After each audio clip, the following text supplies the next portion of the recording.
Okay, so here's what I think about content creation in 2026. Now, originally I was going to do this as a walk and talk, but it turns out I'm not very good at walking, talking, and filming at the same time.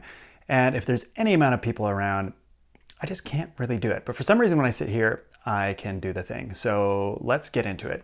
So I have to start this by saying that I don't really love the term content. And the reason for that is that to me, the word content just seems kind of meaningless. It's like something that just goes in a container arbitrarily for no reason and has no real purpose.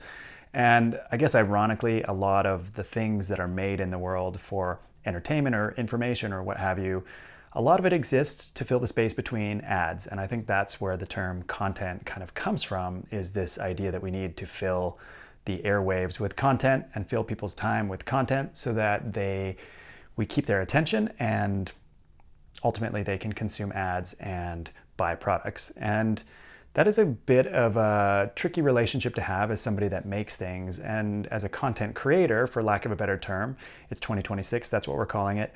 I feel like a lot of the best opportunities and the opportunity to do this for a living often stems from work with brands. And there's nothing wrong with that. But I think all of us get into this idea that we want to do this job for the creative freedom, for the lifestyle, for just kind of an artistic ability and freedom that we wouldn't have otherwise, maybe in a 9-to-5 job. The irony is that's not always the case. Sometimes you can be completely trapped by the difficulties that come with running your own business and whatnot. As I'm very familiar with in my career, there are still many responsibilities, and the lifestyle itself is great, but it comes with a lot of other things that are quite difficult to manage and are not always simple in your life. So on the one hand, the lifestyle can be very appealing and awesome, but you usually pay for it in some other way. And I guess that's part of the reason that I don't really love describing what we do as content, because content feels like something kind of meaningless you throw in a box just to fill space. And I feel like a lot of what we do does have a meaningful purpose in the world.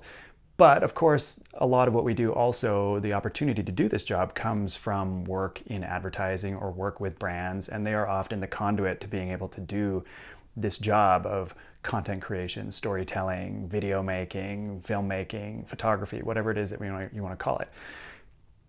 Our work with brands is really generally where we start and what allows us to do this. Even movies in the theater are sort of beholden to the viewer to pay to go see the movie to be made. You can't just spend endless amounts of money making things just for the art of it. While that would be nice, it's not the reality that most of us live in. So for me, content creation, while I don't love the word, is something that has been a big part of my life for the last couple decades. And as I move into my 21st year as a freelance professional, it is something that I've been thinking about a lot. I feel like the world of content making, video making, photography, it's all changing. And that in some ways is for the better. There's never been so many opportunities as there are now. There is content everywhere. I mean, if you are looking to become a content creator and you want to make videos or if you want to take pictures, there are more opportunities than there ever have been in this field.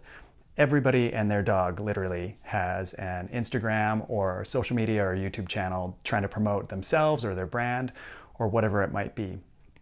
Now, I feel like in this 2026 space, it's also the most crowded it's ever been. Most crowded for people's attention because there are so many brands and Instagram accounts and personalities competing for your attention as a viewer. But it's also crowded in the sense that there are more and more content creators, more than there ever have been, which is wonderful. I feel like everybody should have these skills, and everybody should be able to use these skills to tell their own story or to advance their career or to further their own brand that they're creating, maybe a product that they're making. We are in a time where everybody's competing for attention. AI has entered the fray as a very useful tool, but also a competitive creator in some ways. There's AI content all over the place. So what's really going to resonate with people this year? Personally, I think it's going to be a human touch. And to me, content that is human, that is raw, that has real feelings and emotion, that it connects with people on a different sort of level. It may not be the slickest, most overproduced, slickly edited content or video or photo, might not be the flashiest, but I think what really is going to resonate with people is a real meaningful connection. So I think in 2026, I mean, the word authenticity has been bantered around for decades. of what we should be doing and how we should be portraying ourselves or trying to sell our story or our brand story. But I feel like it is so overplayed that it's just kind of lost in the noise now. You know, the word authenticity is like wallpaper. I feel like what we are looking for, though, is sort of a intentional, meaningful connection with our audience. Viewers are looking for an intentional, meaningful connection, a human connection with the person on the other side of the screen.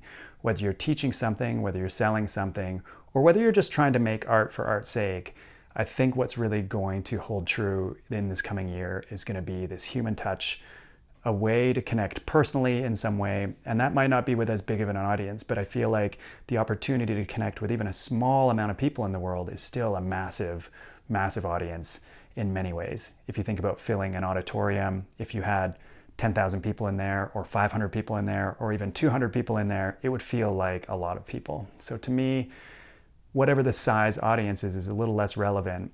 But if you can connect people to your story in a meaningful way and the things that you're doing and making, you'll see success. And I think that's ultimately the best place to start in 2026.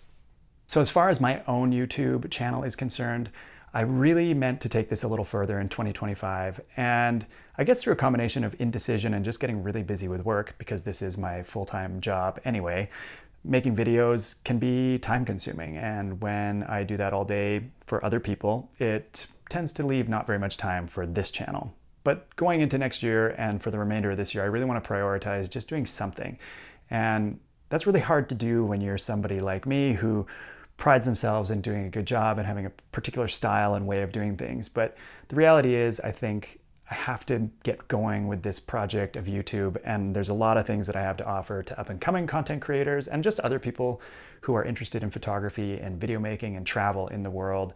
These are all things that I've done for years and really want to share with my audience, as small as that might be. Hi, Mom. So ultimately, I think that means making some videos that are a little simpler, a little easier to edit and complete, and just so I can share my story and some of the skills that I have with you out there in the world. And hopefully the mix of travel and photography and food, which is kind of a bit random, I realize, is something that will keep it unique to me. And if you find this interesting or useful, please subscribe.